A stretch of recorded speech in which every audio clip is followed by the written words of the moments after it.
بسم اللہ الرحمن الرحیم۔ تو ہم لوگ کا سبق چل رہا ہے پر اور باریک۔ اس سے پہلے حروف مستعلیہ کا سبق پڑھے تھے، 7 حروف جو پر پڑھنا ہے، اور اس کے بعد را کو کب پر پڑھنا ہے، کب باریک پڑھنا ہے۔ اسی طرح اللہ کا جو لام ہوتا ہے، اللہ کا لام یعنی یہ اللہ، یہ والا، یہ تو اللہ کے لام سے پہلے اگر زبر یا پیش ہو تو اللہ کا لام کو کیا کر کے پڑھنا ہے، پر کر کے پڑھنا ہے۔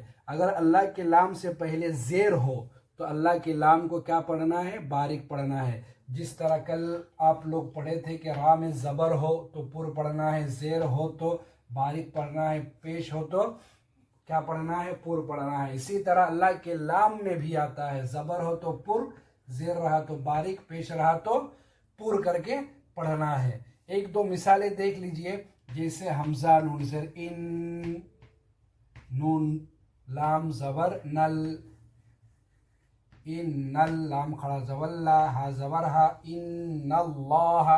تو اللہ کے لام سے پہلے کیا آیا ہے، زبر۔ کس میں زبر آیا ہے، نون میں۔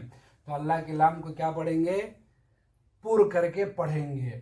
اور ایک مثال دیکھ لیجئے، قاف الف زبر قا، لام لام زبر لل، قالل لام کھڑا زبر لا، قال اللہ، ہا پیش ہو، قال اللہ۔ تو اللہ کے لام سے پہلے لام میں کیا آیا ہے، زبر آیا ہے، اسی لیے اللہ کے لام کو کیا کر کے پڑھیں گے، پر کر کے پڑھیں گے۔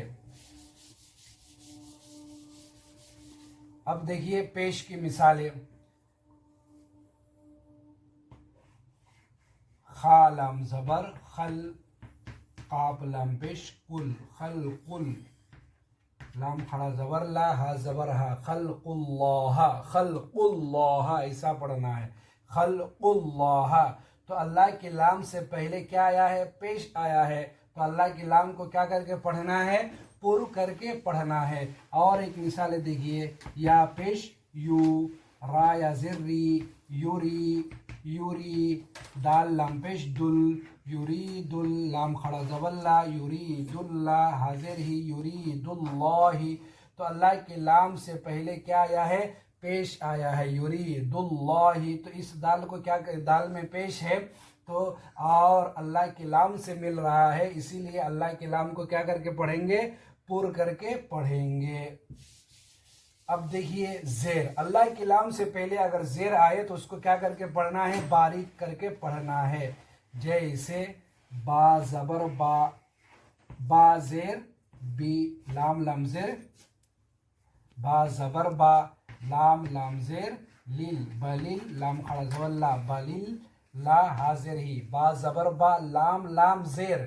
تو یہ لام میں کیا آیا ہے، زیر آیا ہے، یہ لام میں کیا آیا ہے، زیر آیا ہے، اسی لیے اللہ کے لام سے پہلے زیر آیا ہے تو اللہ کے لام کو کیا کر کے پڑھیں گے، باریک کر کے پڑھیں گے۔ اور ایک مثال لے لیجئے، دال یا زیر دی، نون لام زیر نیل، دی نیل لام کھڑا زبر لا، دین اللہ، حاضر ہی، دین اللہ۔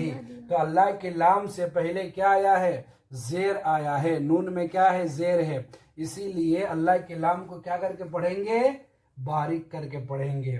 اب دیکھو یہ لام میں زیر آیا تو ہم باریک کر کے پڑھ رہے ہیں، تو یہ با للہ، یہ با للہ ہو گیا۔ اگر اس میں زبر دے دیا بالا اللہ تو اللہ کے لام کو کیا پڑھیں گے، پر پڑھیں گے۔ اگر اس میں ہم پیش دے دیا بال اللہ تو اللہ کے لام کو کیا پڑھیں گے، پر پڑھیں گے۔ اگر زیر دے دیا تو کیا پڑھیں گے، باریک پڑھیں گے، یعنی منہ بھر کر کے پڑھنا ہے، موٹا کر کر پڑھنا، ان اللہ علی کل شیء قدیر۔ اس طرح قرآن مجید میں بہت سارے اللہ کا لفظ آیا ہے، اس اللہ کے لفظ کو ہمیں کیا کر کے پڑھنا ہے، پر کر کے پڑھنا ہے۔ جب مؤذن اذان کی آواز، اذان پکارتے ہیں تو سب سے شروع لفظ جو ہوتا ہے اللہ اکبر، اللہ اللہ اکبر۔ گاؤں دیہات کے مؤذن لوگ اذان اسی طرح دیتے ہیں، اللہ اکبر، غلط اذان ہے یہ، اللہ اکبر اس طرح بولنا ہے۔ کیوں؟ اس لیے کہ اللہ کے لام کیا ہے، اللہ کے لام کو